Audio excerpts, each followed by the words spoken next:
Hello guys, welcome back to this channel. In today's tutorial, I'm going to show you how you can transfer data from your old Samsung Galaxy phone to new Samsung Galaxy phone.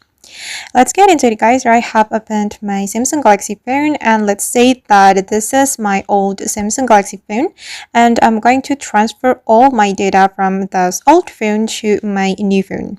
If you want to do that, first thing first, make sure you have installed the Smart Switch application on both of your Samsung Galaxy phone, on your new phone and your old phone.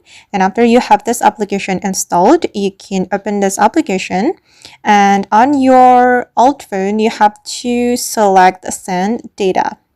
Okay, and here you will be able to choose how do you want to connect. You can choose cable or wireless, and I'm just going to select wireless.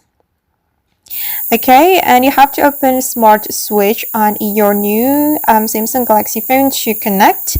And I'm going to open my new Samsung Galaxy phone.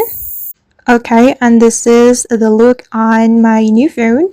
On our new phone, we have to select receive data and select Android phone because I want to transfer from my Android phone, and I'm going to select wireless.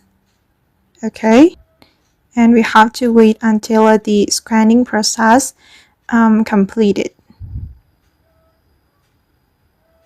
Okay, and now the scanning process has been completed, and the screen will look like this. And if you want to transfer all your data, make sure that you select everything. But if you want to transfer some data from your old phone, you can select custom. Select custom, and you can click on next right here.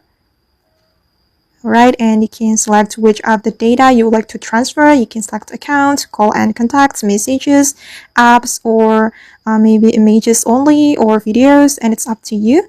And since we want to transfer everything, we have to click on everything and click on next. Okay, and click on transfer. You can scroll down and click on transfer. Okay, and right after you click on transfer, all your data from your old phone will be transferred to your new phone. Alright guys, and that's how we can transfer all data from old phone to new phone on Android phone. I hope this tutorial will be useful for you. Thank you so much for watching, and see you in the next video.